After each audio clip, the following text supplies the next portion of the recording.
ನಾನು ಹೇಳಿದಂತೆ ಮಹಾ ಚುನಾವಣೆಯ ಫಲಿತಾಂಶಕ್ಕೆ ಕೌಂಟ್ ಡೌನ್ ಶುರುವಾಗಿದೆ. ಎಲ್ಲ ಚುನಾವಣೆಗಳ ರೀತಿಯಲ್ಲೇ ಪ್ಯಾಟರ್ನ್ ಇಲ್ಲೂ ಕೂಡ ಇರುತ್ತೆ. 8 ಗಂಟೆಗೆ ಮತ ಎಣಿಕೆಯಲ್ಲಿ ಆರಂಭ ಆಗುತ್ತೆ. ಆಲ್ಮೋಸ್ಟ್ 7:30 ವೇಳೆಗೆ ಸ್ಟ್ರಾಂಗ್ ರೂಮನ್ನು ಓಪನ್ ಮಾಡ್ತಾರೆ. ಅದಾದ ನಂತರ ಅಂಚೆ ಮತಗಳ ಎಣಿಕೆ ಪ್ರಕ್ರಿಯೆಗಳು ನಡೆಯುತ್ತೆ. ಇದೆಲ್ಲವೂ ಮುಗಿದ ಬಳಿಕ ಕೆಲವು ಕಡೆ 16 ಸುತ್ತು, ಕೆಲವು ಕಡೆ 18, ಕೆಲವು ಕಡೆ 20 ಸುತ್ತುಗಳಲ್ಲಿ ಮತ ಎಣಿಕೆ ನಡೆಯುತ್ತೆ. ಇದಕ್ಕೋಸ್ಕರ ಚುನಾವಣಾ ಆಯೋಗ ಎಲ್ಲ ರೀತಿಯ ಸಿದ್ಧತೆಗಳನ್ನು ಕೂಡ ಮಾಡಿಕೊಂಡಿದೆ. ಕೆಲವು ಕಡೆ ಸರ್ಕಾರಿ ಇಂಜಿನಿಯರಿಂಗ್ ಕಾಲೇಜಿನಲ್ಲಿ, ಕೆಲವು ಕಡೆ ಬೇರೆ ಬೇರೆ ಕಡೆ ಎಲ್ಲ ಕೂಡ ಈಗ ಮತ ಎಣಿಕೆ ಪ್ರಕ್ರಿಯೆಗಳಿಗೆ ಸಿದ್ಧತೆಗಳು ನಡೆದಿದೆ. ಹಾಗಾಗಿ 10:30, 11 ಗಂಟೆಯ ವೇಳೆಗಾಗಲೇ ನಿಮಗೆ ಬಹುತೇಕ ಮಹಾರಾಷ್ಟ್ರ, ಜಾರ್ಖಂಡ್ ಮತ್ತು by election result trend almost ಗೊತ್ತಾಗ್ತಾ ಹೋಗುತ್ತೆ. ಯಾಕೆಂದರೆ ರಾಜ್ಯದಲ್ಲಂತೂ ದೊಡ್ಡ ಸಾರ್ವತ್ರಿಕ ಚುನಾವಣೆ ನಡೆದ ರೀತಿಯಲ್ಲೇ ಚುನಾವಣೆ ಕೂಡ ನಡೆದಿತ್ತು. ಯಾರಿಗೇನು ಕಡಿಮೆ ಇಲ್ಲ ಅನ್ನೋಂಥ ಅನೇಕ ವಿಚಾರಗಳು ಚರ್ಚೆಗೆ ಬಂದಿತ್ತು.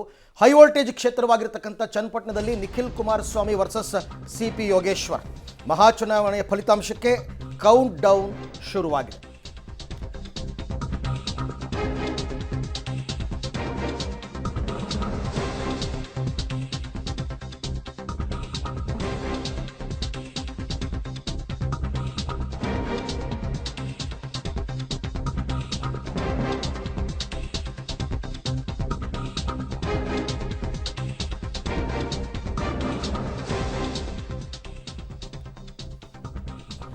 ರಾಜ್ಯದ 3 ಉಪಚುನಾವಣೆಯ ರಿಸಲ್ಟ್ನತ್ತ ಎಲ್ಲರ ಚಿತ್ತ ನೀಡ್ತಾ ಇದೆ. ಫಲಿತಾಂಶದ ಕ್ಷಣದ ಅಪ್ಡೇಟ್ ನಿಮ್ಮ ಪಬ್ಲಿಕ್ ಟಿವಿಯಲ್ಲಿ ಲೇಟೆಸ್ಟ್, ಫಾಸ್ಟೆಸ್ಟ್, ಕ್ವಿಕೆಸ್ಟ್ ಅಪ್ಡೇಟ್ ನೀವು ನೋಡ್ತಾ ಹೋಗ್ಬೋದು.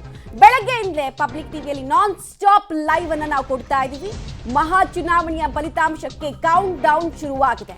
ಒಂದ್ ಕಡೆಗೆ ಇಡೀ ದೇಶದ ಗಮನ ಸೆಳೆದಿರುವಂತಹ 2 ಚುನಾವಣೆಗಳು, ಮತ್ತೊಂದು ಕಡೆಗೆ ರಾಜ್ಯದ ಗಮನವನ್ನು ಸೆಳೆದಿರುವಂತಹ ಹಾಗೂ ಒಂದು ಕ್ಷೇತ್ರ ಅಂತೂ ರಾಷ್ಟ್ರ ಮಟ್ಟದಲ್ಲೂ ಸುದ್ದಿಯಲ್ಲಿದೆ, ಅದು ಚನ್ನಪಟ್ಟಣ ಕ್ಷೇತ್ರ. ಸೊ 3 ಉಪಚುನಾವಣೆಗಳಲ್ಲಿ ಗೆಲುವಿನ ವಿಜಯಲಕ್ಷ್ಮಿ ಯಾರಿಗೆ ಒಲಿತಾಳೆ ಅನ್ನೋದು ಗೊತ್ತಾಗತ್ತೆ. ಸಾಕಷ್ಟು ಕಸರತ್ತು ಮತ್ತು ಎಲ್ಲಾ ರೀತಿಯ ಕಸರತ್ತುಗಳು, ವಿಟಮಿನ್ ಎಂ ಹೆಂಗ್ ವರ್ಕ್ ಆಗಿದೆ ಮತ್ತು ಅಭ್ಯರ್ಥಿಗಳ ಪರ ಮತದಾರರ ನಾಡಿ ಮಿಡಿತ ಏನು ಎಲ್ಲವೂ ಕೂಡ ಗೊತ್ತಾಗುತ್ತೆ. ಭವಿಷ್ಯವನ್ನ ಬರೆದು ಬಿಟ್ಟಿದ್ದಾರೆ, ತೀರ್ಪು ಬರೆದು ಬಿಟ್ಟಿದ್ದಾರೆ. ಸೊ ಗೆಲುವು ಹೇಗಿರುತ್ತೆ ಅಭ್ಯರ್ಥಿಗಳದ್ದು ಅನ್ನೋದು ಕುತೂಹಲ ಈ 3 ಕ್ಷೇತ್ರಗಳಲ್ಲಿ. ಬಿಕಾಸ್ ಆರಂಭಿಕ ಹಂತದಲ್ಲಿ ಎಲೆಕ್ಷನ್ ಘೋಷಣೆ ಆದಾಗ ಒನ್ ಸೈಡ್ ಮ್ಯಾಚ್ ಇರುತ್ತೆ ಅಂತ ಅಂದ್ಕೊಳ್ತಾ ಇದ್ವಿ. ಆ ಹೊತ್ತಿಗೆನೆ ಹಲವು ಟ್ವಿಸ್ಟ್ ಅಂಡ್ ಟರ್ನ್ಗಳು ಹಲವರ ಹೇಳಿಕೆ ಮೂಲಕ ಸಿಕ್ತು. ಅವೆಲ್ಲವೂ ಕೂಡ ಸ್ವಿಂಗ್ ಮಾಡಿದ್ಯಾ ಓಟ್ಗಳನ್ನ ಅನ್ನೋದು ಕೂಡ ತೀರ್ಪನ್ನ ಈಗಾಗಲೇ ಬರೆದಿದ್ದಾನೆ ಮತದಾರ.